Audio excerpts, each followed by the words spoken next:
Hi everyone, it's me, Arielle, and it's Wednesday Warriors. And today I'm going to be talking about binge eating disorder. And this is a topic for the whole week. So, my fellow freedom fighters are talking about different aspects of this disease.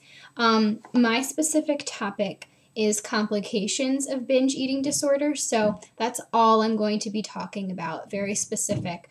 On Monday, the topic was definitions of binge eating disorder and related episodes and relationship with food. On Tuesday, the topic was making sense of binge eating disorder, emotional state, things like that. Thursday's topic is going to be risk factors. Friday's going to be comorbidity, like things that would co-occur with binge eating disorder. Saturday is treatment for binge eating disorder, lots of different resources, so that's going to be a good video. And Sunday is going to be tips for overcoming binge eating disorder. So if any of those topics interest you, I suggest you catch the videos from one of the other lovely ladies. My specific topic, as I said, is complications of binge eating disorder.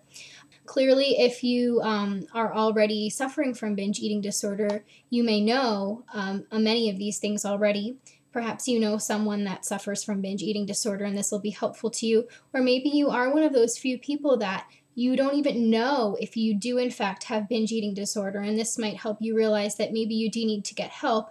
Or maybe you have been diagnosed with binge eating disorder, but you aren't really aware of how serious of an illness it really is. So I'm going to hopefully give you some insight into that. BED is binge eating disorder. I'm going to use that terminology a lot just to shorten it so it's not such a mouthful when I'm doing this video. Basically, what I wanted to say quickly was one thing that really upsets me is that many people think that those with binge eating disorder do not have a legitimate eating disorder. And this couldn't be farther from the truth. It's really irksome because they see anorexia or bulimia as being more serious. And again, this is completely untrue. And I think perhaps our society has sort of put a lot of emphasis on anorexia and bulimia. I mean, those are clearly the eating disorders that we hear the most about. But more than that is people sort of see them as more glamorous eating disorders than other eating disorders like binge eating disorder or EDNOS or something like that.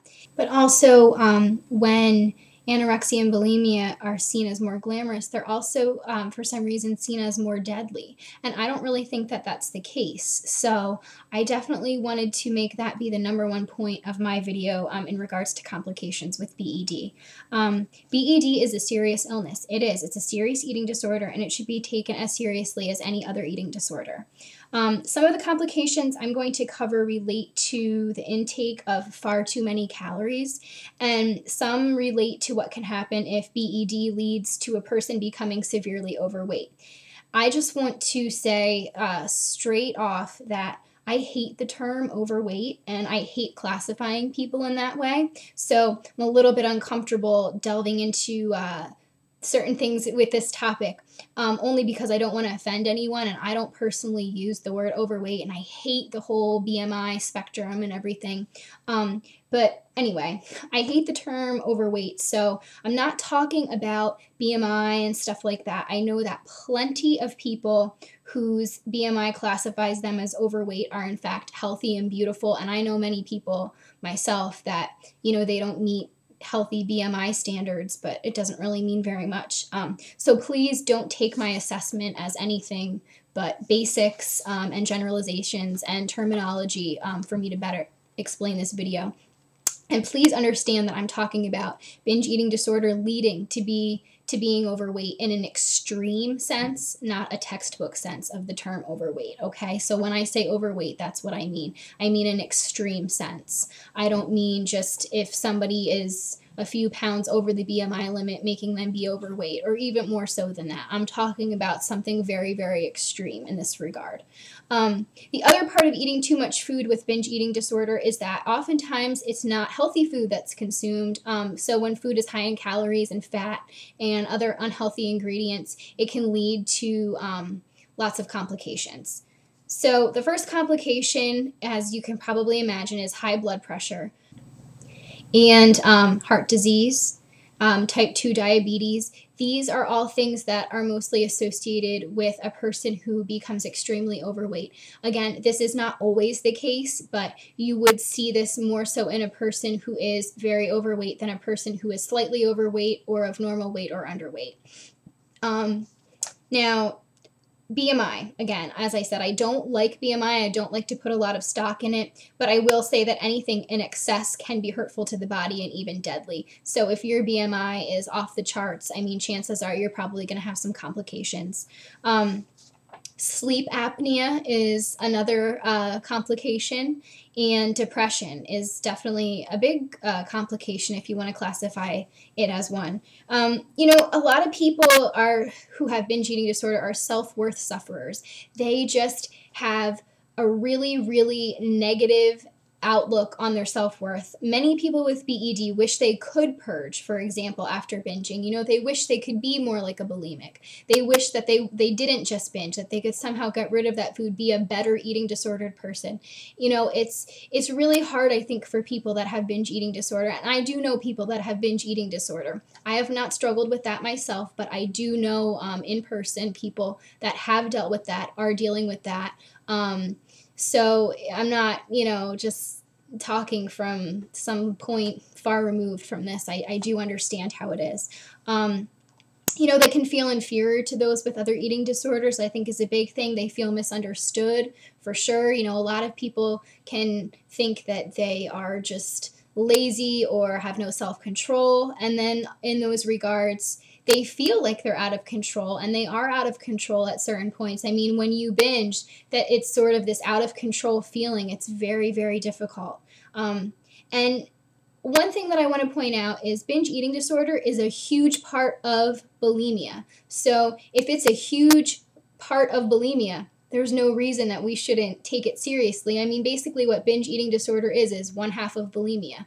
So bulimia is taken very seriously in a lot of respects. It's a very serious disease, and BED should be taken the same way. Simply because someone suffering with binge eating disorder doesn't purge or use diuretics, it doesn't make binge eating disorder less of a problem. Another complication someone struggling with binge eating disorder might have would be just massive stomach problems. I mean, if you're going to fill your stomach to capacity on a regular basis, it's not going to be good for you. Stomach is not meant to hold so much food, to be bursting. So you could definitely experience some kind of gastrointestinal problems, stomach problems, things like that. Along with depression, suicidal thoughts. I mean, someone suffering with binge eating disorder certainly might have suicidal thoughts.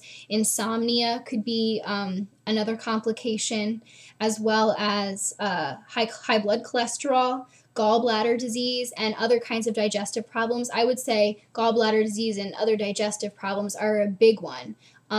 You're not treating your body the way it should be treated. You're not taking care of it in the same regard where an anorexic would starve herself and fast for long periods of time, not nourish her body, keep things from her body that the body needs. This is just the other end of the spectrum, and it's really just as fatal. It's just as scary, just as unhealthy. And then you may have things like joint pain and muscle pain, simply from overextending the abdomen, things like that. Just a sort of maybe a sense of lethargy.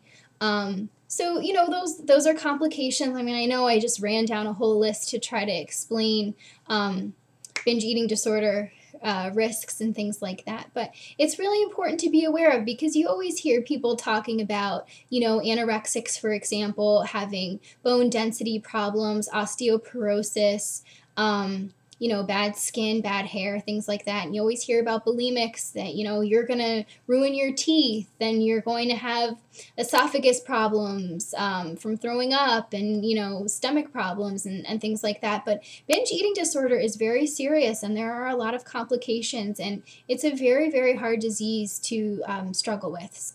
I hope that you found this video informative if you didn't know any of these things already, and hope it gives you a little bit of hope that, a lot of these things are treatable. Binge eating disorder, again, is treatable. And I hope you will check out the videos from the other days of the week. this week about BED, and I hope that you will definitely look into the video specifically. I think it is on Saturday, that is going to have resources for you if you're struggling with binge eating disorder. You are not alone. As I said, I know actual women that are struggling with this.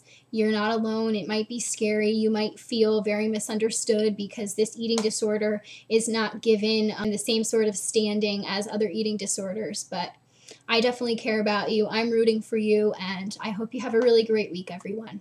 See you next time.